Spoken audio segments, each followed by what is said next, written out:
மக்கள் உமது அரசின் மாட்சியை அறிவிப்பார். உமது அரசின் மாட்சியை அறிவிப்பார். ஆண்டவரே, நீர் உருவாக்கிய யாவும் உமக்கு நன்றி செலுத்தும். உம்முடைய அன்பர்கள் உம்மை போற்றுவார்கள். அவர்கள் உமது அரசின் மாட்சியை அறிவிப்பார்கள். உமது வல்லமையை பற்றி பேசுவார்கள். மானிடர்க்கு வல்லமை செயல்களையும் உமது அரசுக்குரிய மாட்சியின் பேரொளியையும் புலப்படுத்துவார்கள்.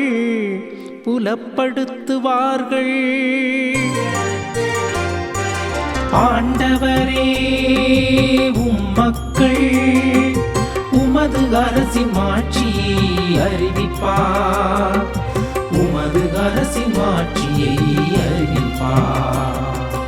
ஆண்டவரே, மக்கள் உமது அரசின் மாட்சியை அறிவிப்பார். உமது அரசின் மாட்சியை அறிவிப்பார். உமது அரசு எல்லா காலங்களிலும் உள்ள அரசு. உமது ஆளுகை தலைமுறை தலைமுறையாக உள்ளது. என் வாய் ஆண்டவரின் புகழை அறிவிப்பதாக. உடல் கொண்ட அனைத்தும் அவரது திருப்பெயரை என்றும் எப்பொழுதும் போற்றுவதாக.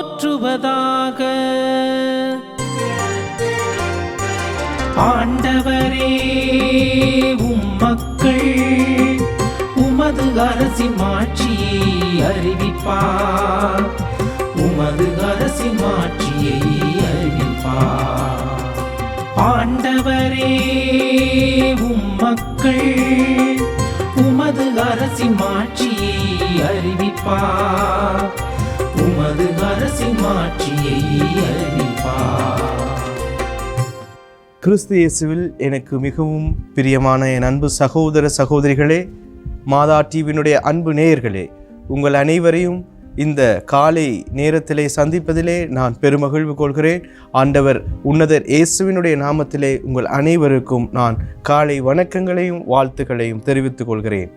இன்றைய தினம் திரு அவை நமக்கு கொடுத்த திருப்பாடல் எண் 145. இதை தியானிக்க திரு அவை நம்மை அன்போடு அழைக்கிறது.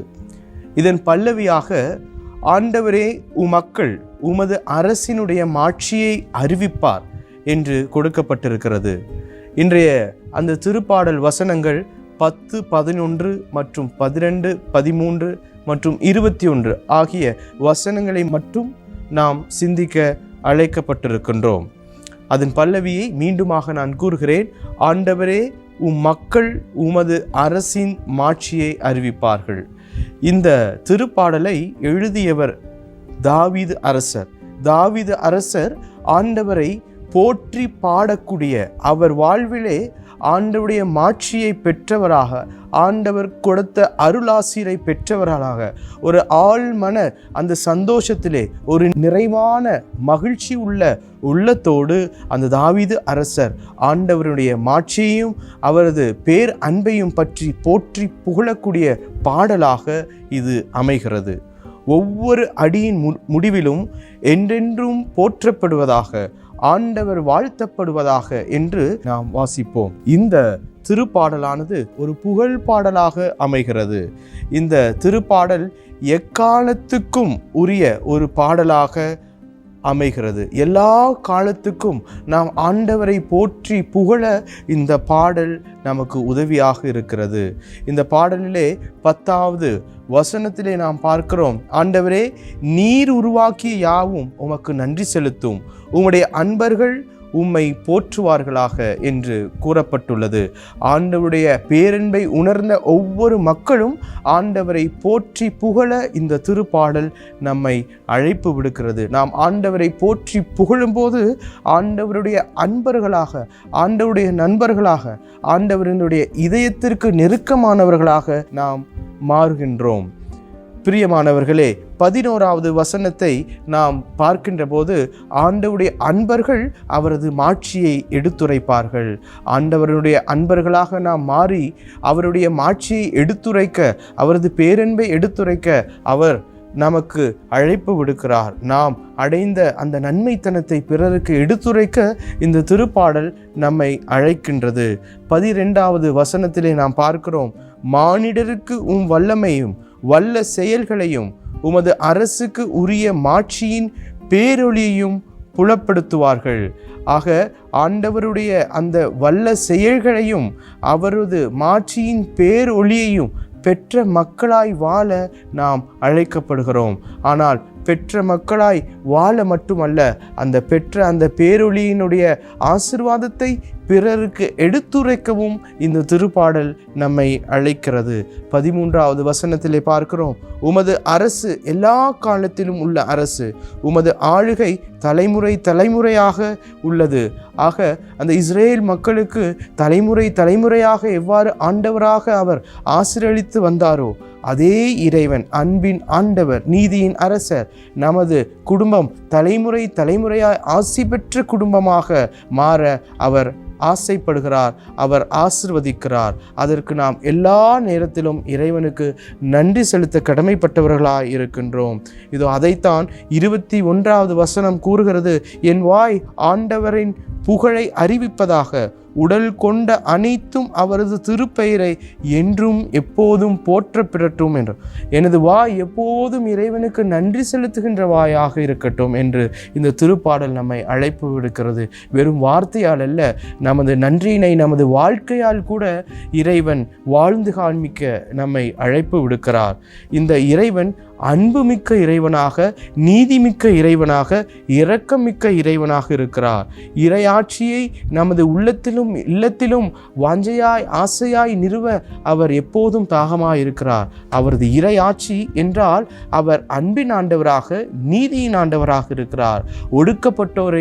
ஒடுக்கப்பட்டோருக்கு உரிமை வாழ்வு கொடுக்கின்ற ஆண்டவராக, நீதியின் அரசராக இருக்கிறார். நீதியின் அரசர் என்று நாம் பார்க்கின்ற போது யாரெல்லாம் ஒடுக்கப்பட்டிருக்கிறார்களோ அவர்களுக்கு அன்பின் ஆட்சியை கொடுக்கிறார். யாரெல்லாம் அவர்களை ஒடுக்கி ஆள்கிறார்களோ அவர்களுக்கு நீதியின் அரசராக வந்து அவைகளை அழித்தொழிக்கின்றார். எப்போதும் அன்பின் அரசாட்சியை விரும்புகின்ற ஆண்டவர் நம்மை அன்போடு அழைக்கிறார், அவரை அன்பு செய்ய அழைக்கிறார்.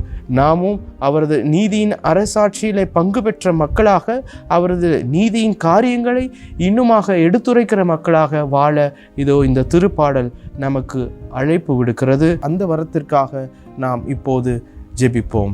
எங்களை எந்நாளும் காத்து வழிநடத்துகின்ற எங்கள் அன்பின் அரசரே, எங்கள் நீதியின் அரசரே, இதோ நீதியோடு நீர் எல்லா மக்களையும் உமது அரசாட்சியின் கீழ் ஆண்டு வருகிறீர். அதற்காக நன்றி செலுத்துகிறோம். நாங்களும் எப்போதும் நீதியோடு வாழவும், உமது அன்பின் பிள்ளைகளாய் வாழவும் அருள் தாரும். எங்கெல்லாம் நீதி மறுக்கப்படுகிறதோ அங்கெல்லாம் உமது அன்பின் அரசாட்சியை நாங்கள் நிறுவி எல்லோருக்கும் நீதி வழங்கக்கூடிய, எல்லோருக்கும் உண்மையாக உமது அருளை கொண்டு சேர்க்கக்கூடிய அந்த மக்களாக வாழ எங்களுக்கு அருள் தாரும். எங்களது இல்லத்திலும் உள்ளத்திலும் உமது இறை ஆட்சியை நிறுவியருளும். எங்கள் ஜெபம் கேளும் ஜீவனுள்ள நல்ல பிதாவே, ஆமேன்.